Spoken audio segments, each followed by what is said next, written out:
How much time do you spend in regretting, judging about the past events as bad and related to everything that is going on in your life now? You know what? I did that all my life. I came across recently, I have to admit recently, I don't know where I was, about Dr. Srikumar Rao. And I kind of watched his content. That has changed the way I think, the way I treat the events that are happening in my life. We'll go a little bit more in detail, but I will tell you, Dr. Srikumar Rao is a gem of a person. He is a speaker, author, former business school professor, and a creator of a creativity and personal mastery. That's his own course. He has authored Are You Ready to Succeed? That's a best-selling book. And then another book called Happiness at Work. Both have been bestsellers. He has been a professor in London Business School, Kellogg's, Haas, and has spoken to alumni of Harvard, Wharton, INSEAD, Dartmouth, Michigan, Duke University, and you name it, really. I mean, he has spoken every single stage in the world. But I am so excited today because we have Dr. Rao with us talking all things about happiness and how to stay happy consistently all day, every second of your life. So I'm so excited. Dr. Rao, welcome to the show. My pleasure entirely, Ajay. Thank you for coming in. And before we start talking about happiness, I'm really curious to understand. You had a very good education. You studied in the top universities in India. You did MBA from IIM, and you had a very good career in corporate. Then why all of a sudden you moved and you left everything and started working in this area of happiness? I know it's important, but what really triggered your interest in this? I did not leave everything to start working on happiness, Ajay. What happened is I was hugely successful in the corporate arena, but I got burnt out by corporate politics. So I thought I'd go to universities where there is no politics, and I found out I was wrong. Politics is our life, and well, in universities.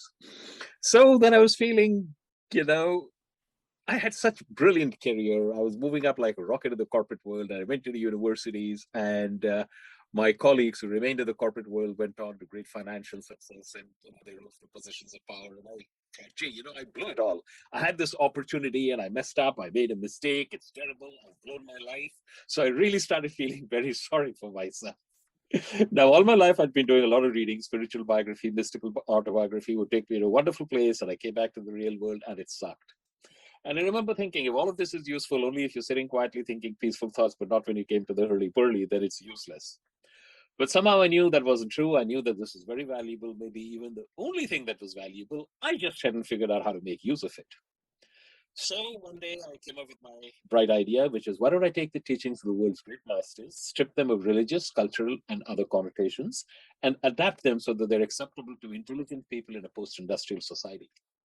And the thought of doing that made me come alive. So I created that course for me. Initially, my thought was, I teach MBAs. We all know what motivates MBAs. Nobody is going to enroll for the course, but that's fine. If they did, wonderful. If they didn't, God bless them. I was going to create the course because I needed it for me. So I did. And then I moved it to Columbia Business School, and it exploded. And since then, I've taught it at many of the world's top business schools, at Columbia, at London Business School, at Kellogg, at Berkeley, at Imperial College. And now I teach it privately in New York, London, and San Francisco. Right now, it's completely virtual because of the pandemic. And that's how it all came. It started as a personal quest. So now that you have seen the problems that you faced in the corporate world and even in the academics. And it's very common across the board too, because these are problems of human beings, not any particular one. And increasingly, I have a coaching practice, and I coach senior executives and entrepreneurs, and they're coming to me from all over the world because they all have the same predicament in our life. And in the last 10, 20 years, hasn't it changed at all? Hasn't changed for the last 2,000 years. The scale has perhaps increased a little bit, but the fundamental problem hasn't changed. That's interesting. And of course, when you teach the corporate world, your cohort, do they treat their colleagues, and do they make any difference in the kind of politics they have gone through in their offices? Or that's a good question. I can't answer it because I'm no longer affiliated with any institution. And I don't get involved in corporate politics. I only coach individuals who are very senior. And a lot of them tell me that they are much better able to navigate the corporate politics seas as a result of what they learned from me. Okay, great. So now coming back to the the juice of the work that you have done. And the one thing that I was mentioning before we started talking is about what changed my mindset about looking at the things. Because I had so many past events which still haunt me. And everything that happens now, I kind of go and relate them to, that's something which had happened, I don't know, 10, 15 years ago, right?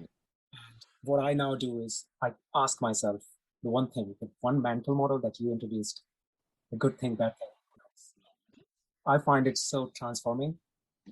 Tell us a little bit more about that. How can anybody going through some deep star in their life, they can just flip it around by just thinking about this? Absolutely. And you won't believe the number of people in senior executive positions, including CEOs, who've told me that has had a hugely transformative effect on their life. It actually comes from an old Sufi tale. And there are many versions of the tale. I like the one that I'm about to share with you. There was a man and his son, and they lived in a beautiful valley, and they were very happy, but they were also dirt poor. And the man got sick and tired of being dirt poor, and he decided he was going to become a rich man, and he was going to do that by breeding and selling horses. So he bought a stallion. Didn't have enough money to buy a stallion, so he borrowed heavily from the neighbors. And the very day he got the stallion, they had kicked the top bar loose from the paddock where he housed it and ran away. And the neighbors came around clucking, you were going to become a rich man, but your stallion has run away, and you still owe us money. You are screwed. And he shrugged his shoulders and said, good thing, bad thing, who knows? That stallion fell in with a group of wild horses, which were close to where the man was, and he was able to entice them into his paddock, which he had repaired, so escape was no longer possible. So all of a sudden, he now had the stallion back, plus a dozen wild horses. And by the standards of that village, that made him a wealthy man. And the neighbors came around and said, we thought you were destitute, fortune has smiled upon you, how lucky you are. And the man shrugged his shoulder and said, good thing, bad thing, who knows? The man and his son started to break the horses so they could sell them on the market. And one of the horses threw the man's son and stomped on his leg, and it broke, and it healed crooked. And the neighbors said, he was such a fine young lad, and now he'll never be able to find a girl to marry him. How sad. And the man shrugged his shoulder and said, back thing, who knows? That summer, the king of the country declared war on a neighboring country, and plus gangs moved to the villages, rounding up all the able-bodied young men to serve in the army. But this man's son was spared because, he had a crooked leg. And the neighbors came around with tears in their eyes. We don't know if we'll ever see our sons alive again, but you still have your son with you. How lucky you are. And it's a good thing, bad thing, who knows? And it goes on like that forever. But what I do is I invite people to think about their life and whether they can recall any incident that at the time it happened, they thought this was terrible. But looking back upon it now, they can say that wasn't so terrible. That was actually pretty good. And most people can recollect such an incident. I also point out something else to them. Whenever an event occurs, any event, it does not bring suffering. Suffering happens the instant you say, this is bad, this is terrible, I cannot bear it. So let's assume you're an entrepreneur and you lost your biggest customer. You now have a lot of spare capacity. But you lost your biggest customer and you say, oh my God, what's going to happen? What's going to happen to my cash flow? Will I have to lay off workers? This is terrible. And the moment you say this is terrible, at that instant, suffering begins. Suffering doesn't begin when you lose your customer. Suffering begins the instant you say this is terrible. And sometimes it can happen very fast, but it's still two separate things. So I invite my audience to say, can you think of any time when something happened that you thought was terrible, but now you can find, with a passage of time, you found that what you thought was terrible was not that terrible, maybe even a good thing. And of course, many of them do. I have my own example. I was working with a firm in the computer security business, and they really wanted to get a big client, and they tried very hard, and they lost to a competitor. And they thought the competitor had used slightly unethical means to get the project. But, it is what it is. And he picked up and went on. And 6 months later, the company was indicted for massive accounting fraud. And the competitor who got the business was left with a six-figure uncollectible accounts receivable. Stuff like that happens all the time. So merely asking yourself the question, is it really true that this is terrible, will move you to a different emotional domain. And if you then take the next step, which is, what can I proactively do to actually make it a good thing? And you move from the realm of despair to the realm of possibility. That's how you become incredibly resilient, Ajay. Nothing ever phases you because you never say, hey, this is terrible. You simply say, okay, this happened. Where do I go from here? And could it turn out to be a good thing? And lo and behold, you move to a different emotional domain. And it works. It really does, because it really does work. I can have so many examples of that. exactly. I mean, many of the examples, you realize that what you thought was bad was not actually bad because something happened opposing that. But that doesn't happen always. Sometimes you made a decision and that thing never happened, and you didn't see any negative thing also, right? Say, for example, I'll give you an example. When I got into engineering in India, I had an option to choose between REC, which for my foreign audience is a better college compared to a local college, which I chose to do my engineering. And I keep thinking, for many years, I thought, I should have done that. I should go to that college rather than this. But now I don't know what would have been future if I would have gone. So I can't really have anything to compare with. So in those situations, when your decision, you can't figure out whether it was good or bad. So you can't really compare my current situation. Is it better or is it worse than that? In that situation, how do you use this particular model? Okay. I have another model, which is also a very powerful model. And that is that it is impossible for you to make a mistake. You think, I have a decision point and I have to make the right decision because the wrong decision will set me back. And this is particularly true on occasions in our life which we think are important. Remember, its importance comes because we think they're important. Should I take this job or should I take that job? Should I marry this person or should I marry that person? These are all important decisions. They'll shape the rest of your life. And we think, I should be very careful not to make a mistake. And my thesis is you cannot make a mistake because the universe will not permit you to make a mistake. Einstein said the most important decision you're ever going to make is the universe friendly? Let me repeat that. Einstein said the most important decision you will ever make is the universe friendly? The overwhelming majority of us live in a universe which is indifferent towards us and, in fact, doesn't even know we exist. Here I am going around doing my thing. There's the universe going around doing its thing. Sometimes it seems to be working with me. Sometimes it seems to be working against me. But essentially, it's a random process, and the universe neither knows nor cares that I exist. And that's the world most of us live in. So suppose the universe knew about your existence and was friendly. The universe was well disposed towards you. Well, if the universe was well disposed towards you, why does it give you stuff you don't want? Friends don't shaft friends, right? So you want to go on vacation and the universe gives you pandemics and quarantine. You want your business to grow and your customers say, well, we decided to go with somebody else. Why does that happen? Well, what if the universe gives you not what you want, but exactly what you needed for your learning and growth? Like you're a child and you want a tub of ice cream and the universe gives you fruits and vegetables. You want a tub of ice cream. You don't want fruits and vegetables. But the universe, in the shape of your parents, gives you fruits and vegetables. And it's only when you have a greater level of maturity and wisdom that you can say, thank God my parents gave me fruits and vegetables rather than a tub of ice cream. What if the universe was exactly like that? What it gave you precisely what you needed. Not what you wanted, but precisely what you needed for the learning and growth. What if it was a friendly universe? So if you live in a friendly universe, Ajay, one of the things you will discover is that it's impossible for you to make a mistake. You think you should have gone there, but who knows how that path would have unraveled. So whatever you did was the right thing for you. And if you can understand, and if you really believe in the friendly universe, and there are methods by which you can start living in a friendly universe, you will find that every day is a class and the universe has your back. So you are incapable. You cannot make a mistake. Everything that happens has been orchestrated to be perfect for what you need. That's a very powerful concept. Very powerful. Two things coming out of it. What are those methods? That's number one I want to know. And second thing is, does that mean you say that we live in a friendly universe, or we have to decide whether it is friendly or not, or hostile? What about the situations which are really, really bad, right? Say, for example, you're going through a bullying. What's that? You're going through a bullying experience, or something which is not ethical, and you just have to face it. You just can't say that our universe is friendly, teaching me something. How would you tell your brain that this is okay? The universe is still friendly. There's three levels to that, Ajay. One of the things is that we are so conditioned that there are certain things that we cannot conceive of as this could be good under any circumstances. In personal terms, it could be serious illness or death, someone very close to you, perhaps a child dies and so on. You can say, oh my God, this can't be a good thing. It's not a friendly universe.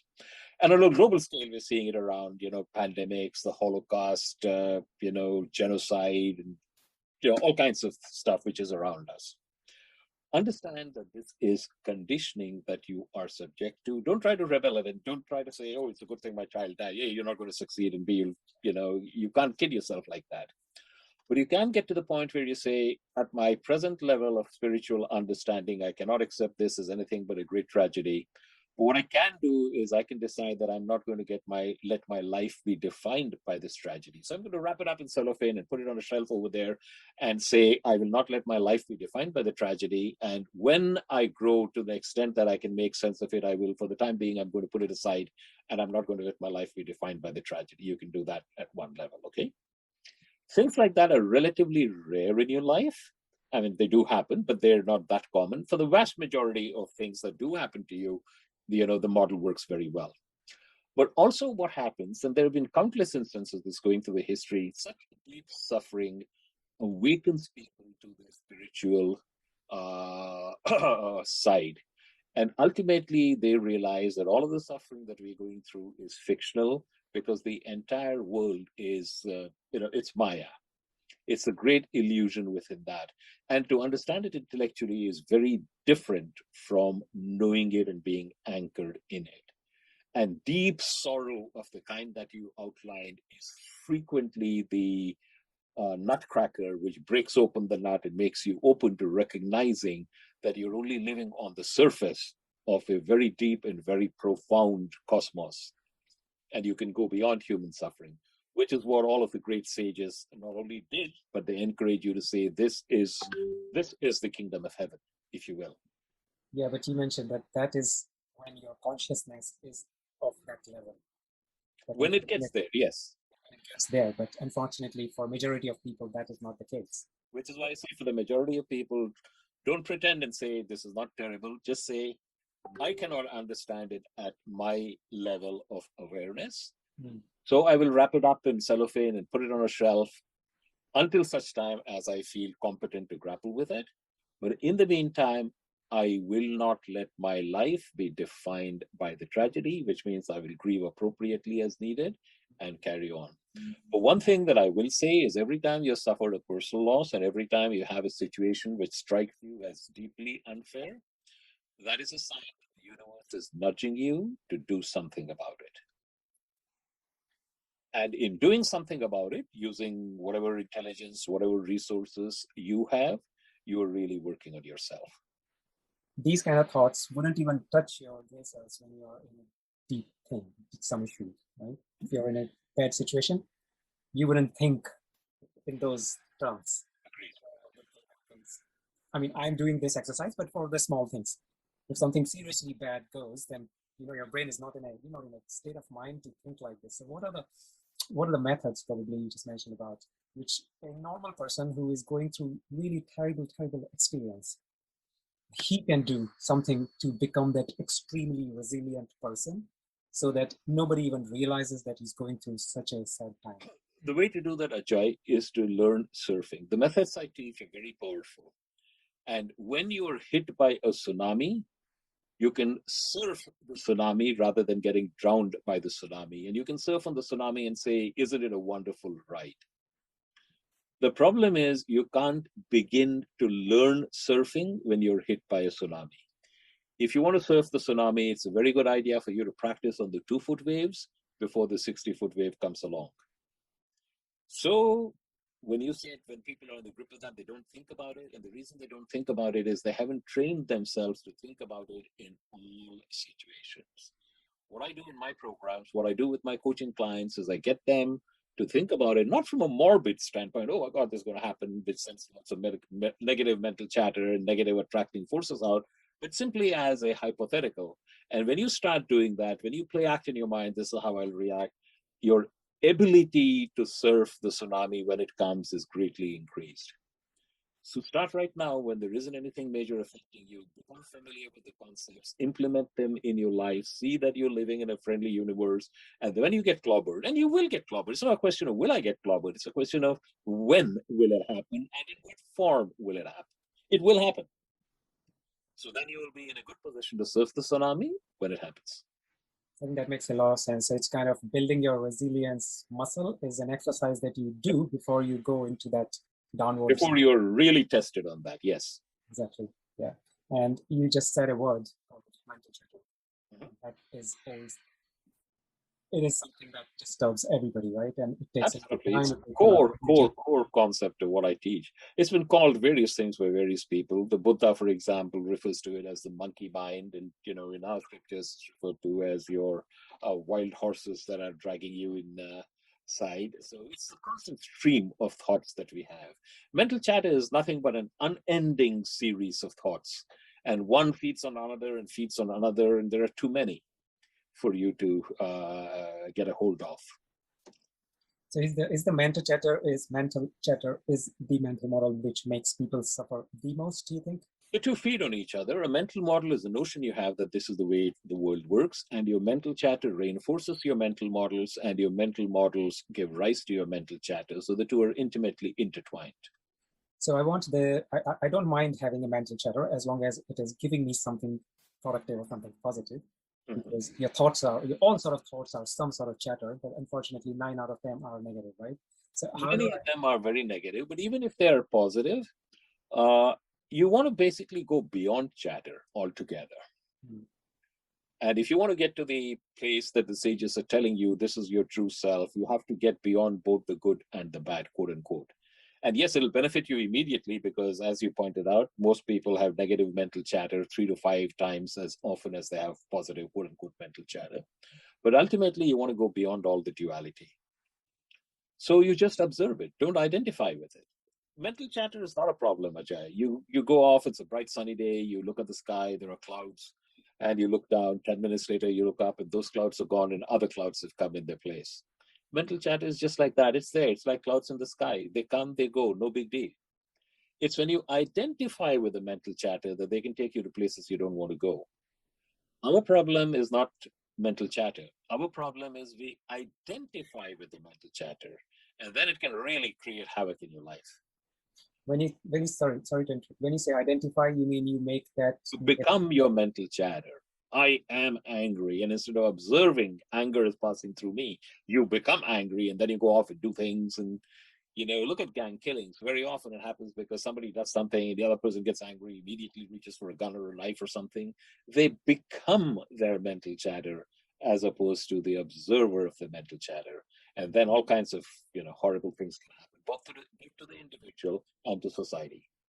Yeah, and I think that's because to some extent the human brain has been made in such a way that you tend to go more towards something negative versus something that is going to be always grab your attention. Yes.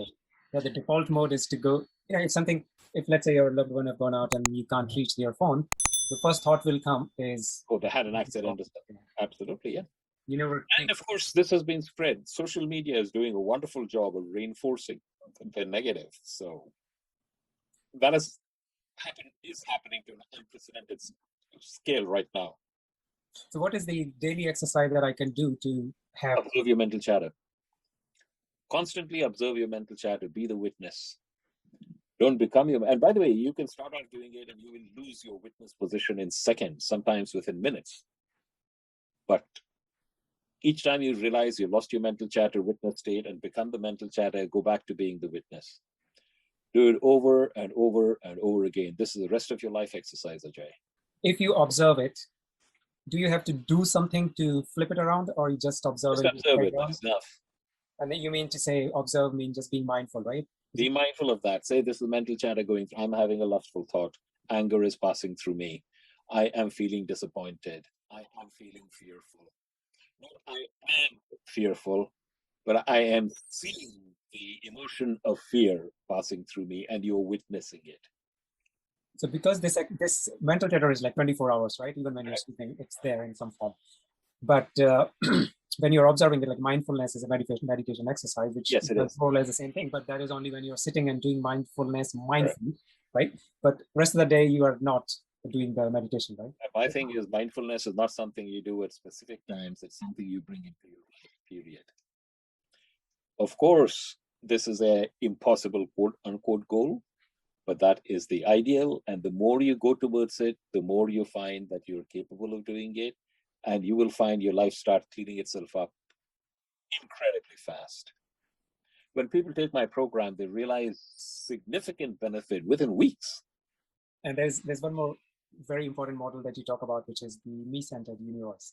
So everything that we think about, all the events happening around us, they come to us. How is it going to Absolutely. impact us?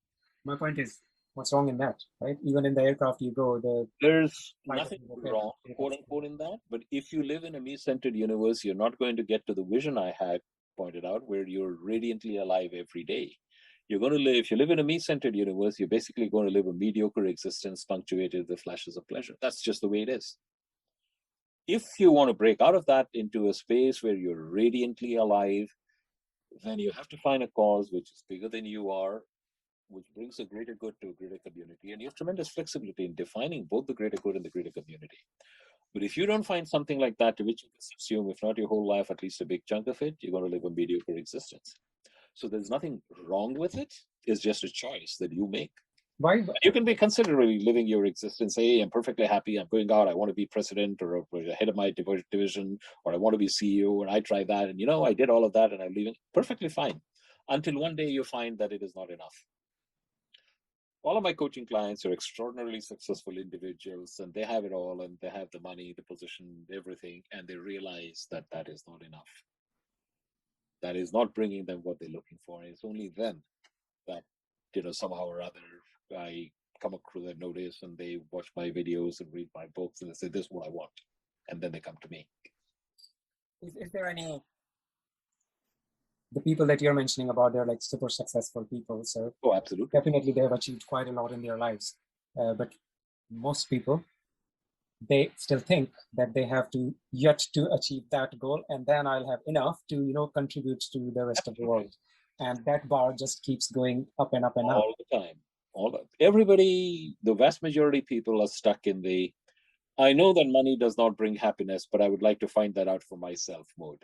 But that's strange, right? So what is the difference between that mentality people and the people who realize well in advance that giving away and not being me-centered is the right answer? I can't answer the question. People come to that realization at different times, at different stages of life. Some people get it very early, some people get it very late. I have someone in my program right now who is into his 70s and said, I wish I had known this 40 years ago. And he is a legend in his field, literally. So what I mean, without going in detail, what area of his life he thinks that he wasn't enough?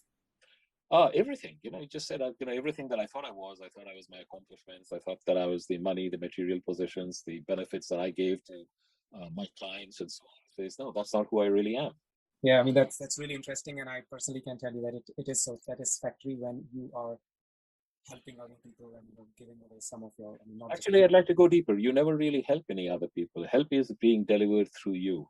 The moment you get your ego into the way, I am helping other people, you're just going deeper into your own unhappiness.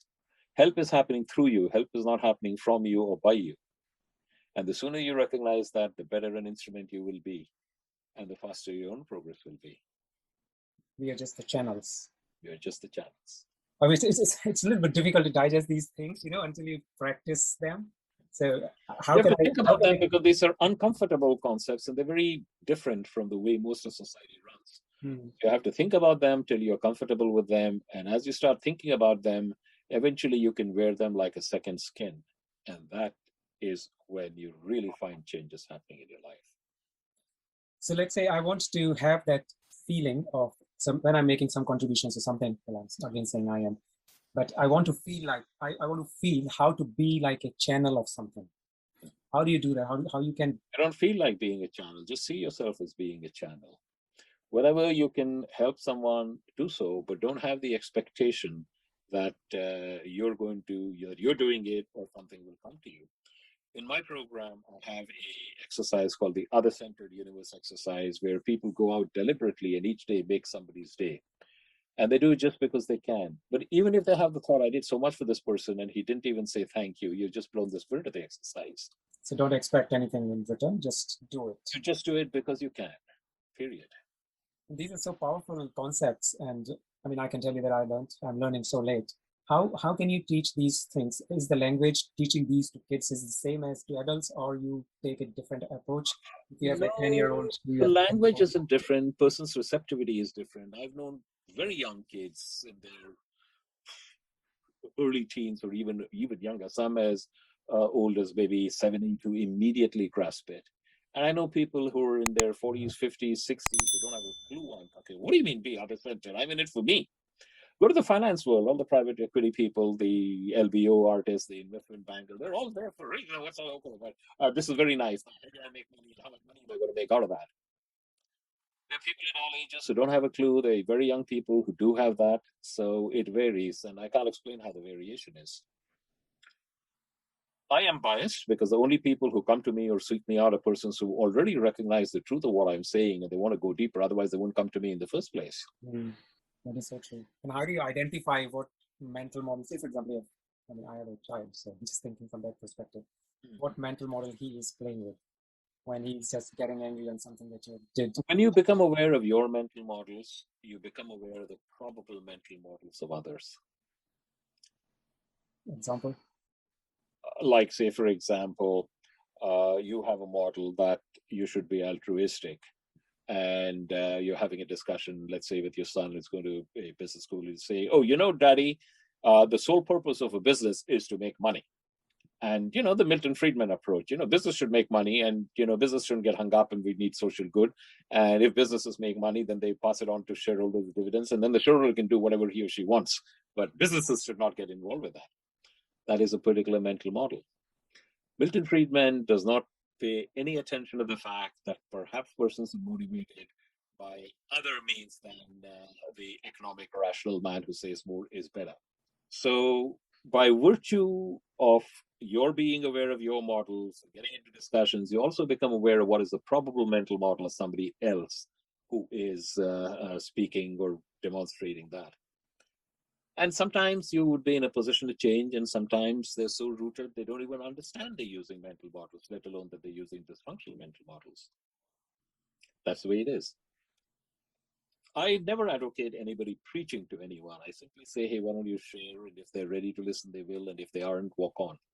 Can we use these methods onto, certain people have certain behavioral, I don't know how to put it in words, but they have certain nature, right? So some people get angry very easily. Mm-hmm. Now, they are not at the stage when you can go and teach them about all of these things that we are talking here.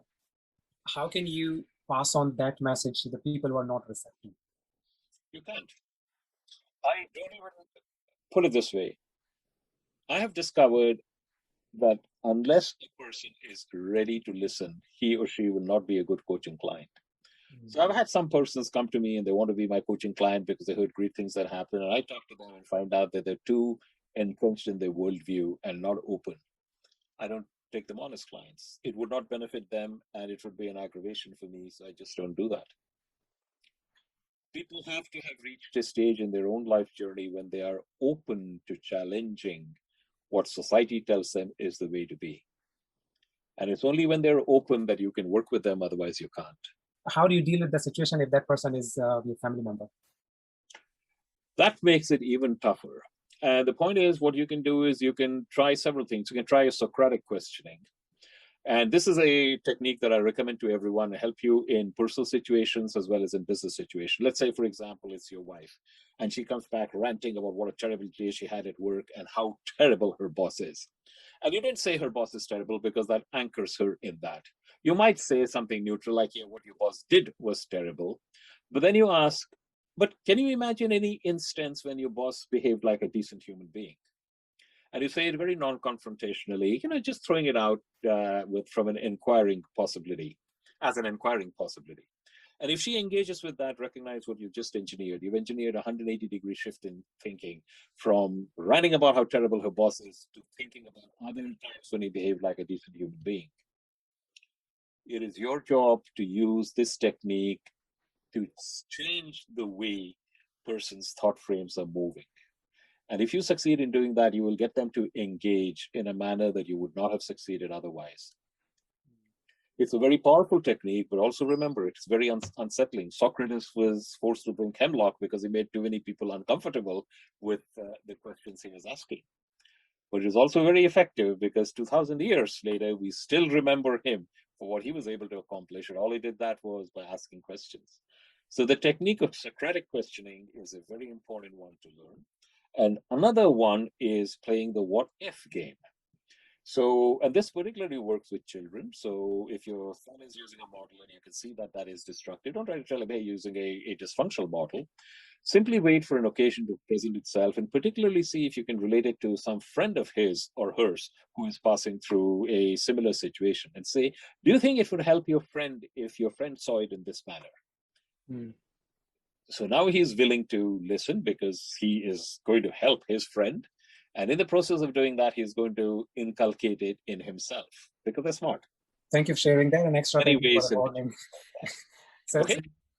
In the interest of time, can I ask one more last question, which I ask all my guests, which is about what, according to you, are the top 3 skills or behaviors which schools don't teach? Number one is there is this thing called mental chatter, which is going around in your head and it's taking you to all kinds of places, making you sad, angry, desperate, and taking you to horrible places. And you're not even aware that it's mental chatter that's going on inside and you are not that. You are not your mental chatter. That's number one. Number two, your awareness is like a flashlight. You know, it lights up whatever you shine it on. Like right now, for example, shine the flashlight of your awareness on the chair in which you're sitting. And the moment you do that, you can feel the pressure of your buttocks on the seat. You can feel the fabric or the leather against the back of your thighs. 30 seconds ago, you were not aware of that, but now you are. That's because you've shown the flashlight of your awareness on that. Most people shine the flashlight of awareness on the things that are wrong in their lives, or the things that they think are wrong in their lives. And the 50, 60, or 200 things that are pretty damn good, they pass by ignored because you don't shine the flashlight of your awareness on that. Stop. Shine the flashlight of your awareness on the many things that are wonderful in your life. You have food to eat. You have a roof over your head. You have a bed to sleep in. You have good health. Celebrate that. Shine the flashlight of your awareness on those. And from that space, then take action on the things which you would like to change in your life. And that's the second most important one. And the third is don't get hung up on goals. Here's a goal. I want to reach that goal, because whether or not you reach a goal, any goal is totally beyond your control. Most people make the mistake of thinking the benefit of setting a goal and trying my level best to reach the goal is reaching the goal. Wrong. The benefit of setting a goal and trying your level best to reach the goal is the learning and growth that happen in you and to you as you try your level best to reach the goal. If you actually reach the goal, that's a bonus. Be grateful. If you don't reach the goal, the learning and growth have already happened, so you're ahead of the game. So invest in the process. Do not invest in the outcome. The outcome is beyond your control. Thank you very much for sharing them. They are really useful and powerful. I'm going to use them. They're also very profound, Ajay. I've shared it with you in a short time, but implementing that is a lifetime's journey. That is so true. Yes. Guys, if you're looking to know more about Dr. Rao's work, it is amazing. Go through his website. I will put the link down here. And if you have found this interview valuable, and if you've not yet done so, then please do consider subscribing to this channel by hitting the subscribe button. And I will see you again with another guest. Until then, you take care and keep learning. All the best to you, Ajay. Thank you very much, Dr. Rao. Thanks a lot.